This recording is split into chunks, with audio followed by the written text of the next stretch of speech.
சகோதர சகோதரிகளே, இந்த நாள் வாக்குத்தத்த வசனங்கள் உபாகம் 32:12 படிக்கலாம்.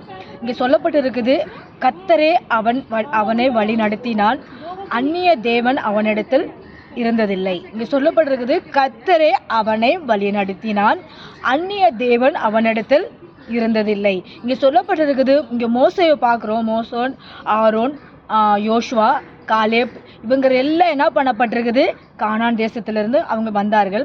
அங்கே வரும் சமயத்தில் ஆண்டவராகிய இயேசு கிறிஸ்துவ மோசேவுக்கு அநேக முறை என்ன பண்ணாராம், ஆண்டவரோட பேசினார். ஆண்டவர் அவருக்கு வழி நடத்தி அந்த இஸ்ரேல் மக்களை கடந்து கொண்டுட்டு வரத்துக்கு கானான் தேசத்துக்கு அவங்க வழி நடத்தினார். அதனால தான் இங்கே சொல்லப்பட்டிருக்குது, கர்த்தரே அவங்களை வழி நடத்தினான், அந்நிய தேவன் அவனிடத்தில் இருந்ததில்லை. அவங்க அந்நிய தேவனுக்கு அவங்க கையெடுத்து வணங்கினதே இல்லை. இங்கே சொல்லப்படுது, கர்த்தர் தான் மெய்யான கடவுள் என்று இயேசு கிறிஸ்துவ அவங்க பற்றி கொண்டார். யார் பற்றி கொண்டா? இங்கே சொல்லப்பட்டிருக்குது, அங்கே யார்? மோசே, ஆரோனுடைய மோசே, ஆரோன், காலேப், யோசுவா இவங்க 4 பேரும் அங்கே பார்த்தோம்னா அவங்க ஆண்டவருடைய பிள்ளைகளை அங்கே வழி நடத்தி கொண்டு வரார்கள். அங்கே வழி நடத்தி கொண்டு வரும்போது அங்கே என்ன சொல்லப்பட்டிருக்குது, அந்நிய தேவனை அவனுங்களிடத்துல வரவே இல்லை. வந்தது என்ன பண்ணாங்க, அந்த ஜனங்க தான் அவங்க என்ன பண்ணுறாங்க, அவங்களவே ஒரு கன்றுக்குட்டியை பொண்ணுனால செஞ்சு அதை வணங்கினாங்க. இயேசுக்கு அவருக்கு மோசே அந்த இடத்துல அவர் அந்த 10 கட்டளை கொண்டுட்டு வரதுக்கு கொஞ்சம் தாமதமானதுனால அந்த ஜனங்கள் என்ன பண்ணினாங்க. ஆனாலும் அதுக்கு பிற்பாடு அவங்க அந்த இஸ்ரேல் மக்களை கடத்தி கொண்டு வரும்போது அந்நிய பழக்க வழக்கத்துக்கு அவங்க ஈடுபடவில்லைன்னு சொல்லி நாங்கள் பார்க்குறோம். அங்கே என்ன பண்ணுறது, அதே போல் இந்த நாள் கேட்குற சகோதரிகளே, நீங்கள் என்ன பண்ணுங்களாம், கர்த்தர் உங்களை வழி நடத்தணும், கர்த்தர் உங்களை ஆசீர்வதிக்கணும்னு நீங்கள் நினச்சிங்கன்னா அவரின் வழியில் நீங்கள் நடங்க. கர்த்தர் உங்களுக்கு உதவி செய்யணும்னு நீங்கள் நினச்சிங்கன்னா ஆண்டவரை விசுவாசமாக பற்றி கொள்ளுங்க. அங்கே சொல்லப்பட்டிருக்குது, ஒரே ஒரு சமயத்தில் தான் ஆண்டவர் மோசே வரத்து கொஞ்சம் தாமதமாக ஆனதுனால அவங்க என்ன பண்ணாங்க, அவங்க போட்டிருந்த வைரங்கள், அவங்க போட்டிருந்த தங்கங்கள்லாம் எடுத்து கன்றுக்குட்டி ஆட்ட ஒரு சிலை செஞ்சு அவங்க வணங்கினாங்க. மோசே அங்கே 10 கட்டளை கொண்டுட்டு நின்ன உடனே, கோபம் வந்த உடனே அங்கே என்ன பண்ணாங்க, எரிந்த உடனே அதை பற்றி எரிந்து அந்த இடத்துல அந்த ஜனங்கள்லாம் மனம் திரும்பி கடவுள் திருப்பி விசுவாசமாக இருந்தார்கள். அப்பப்போ அவங்களுக்கு முறுமுறுப்பு இருந்தது.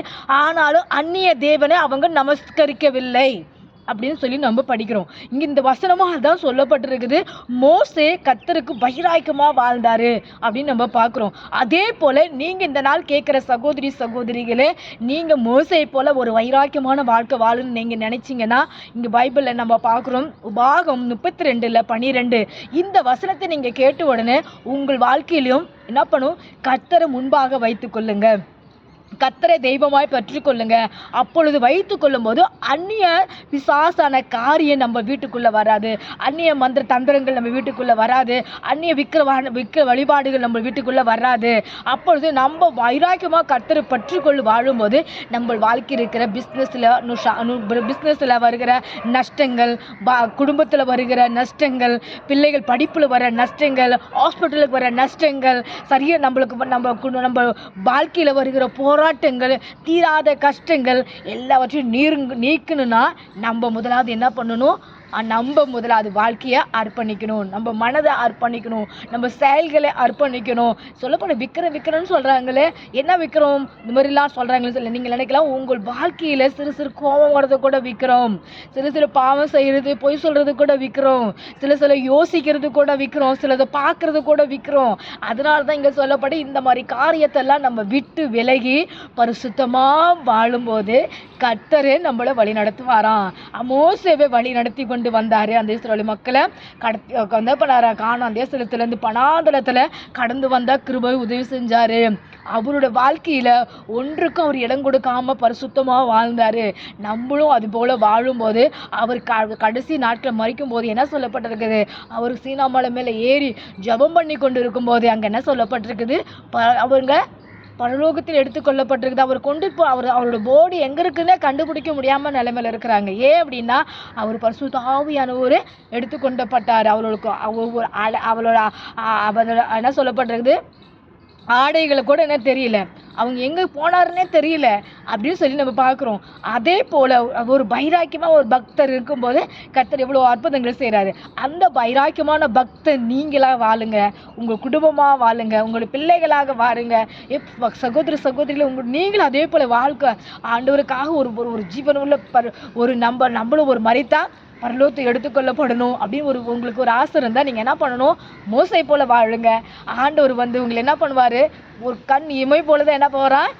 பரலோகத்துக்கு எடுத்துக்கொள்ள போகன்னு சொல்லி ஒரு பாட்டு பாடுறோம். கண் இமை போல உங்களை எடுத்துக்கொள்ள போகப்படுவார்கள். வசனமும் அதே படிக்கிறோம். அதே போல தான் அந்த மாதிரிலாம் நீங்கள் என்ன பண்ணுவோம்? ஒரு வைராக்கியமாக நாங்கள் சொர்க்க ராஜ்யத்துக்கு நானும் ஒரு பங்காளியாக இருக்கணும். அங்கே போய் நான் கர்த்தருக்காக ஆண்டவர் இயேசு கிறிஸ்து பக்கத்தில் உட்காந்து நானும் அவர் இடத்துல அவர் சொல்கிறது கேட்கணும்னு நீங்கள் அந்த ஆசை இருந்ததுன்னா இந்த நாள் உங்கள் வாழ்க்கையில் இருக்கிற எல்லாவற்றையும் ஒன்று கர்த்தருக்கு பிடிக்காத காரியத்தை எல்லாம் விட்டு அவருக்காக நீங்கள் வைராக்கியமாக வாழும்போது, வைராக்கியமாக அவருக்காக ஒரு ஜீவனம் பண்ணும்போது கர்த்தரே உங்களை வழிநடத்துவார். கர்த்தரே உங்களை ஆசீர்வதிப்பார். கர்த்தரே உங்களுக்கு தேவையான ஞானத்தை தருவார், புத்தியை தருவார், யோசனையை தருவார், ஆசீர்வாதம் தருவார். அந்த ஆசீர்வாதம்லாம் வேணும்னா ஆண்டவரே ஒரு தெய்வன் என்று பற்றிக்கொள்ளுங்க. கர்த்தர் உங்களோடு கூட இருப்பார். ஆமென். God bless you. Praise the Lord.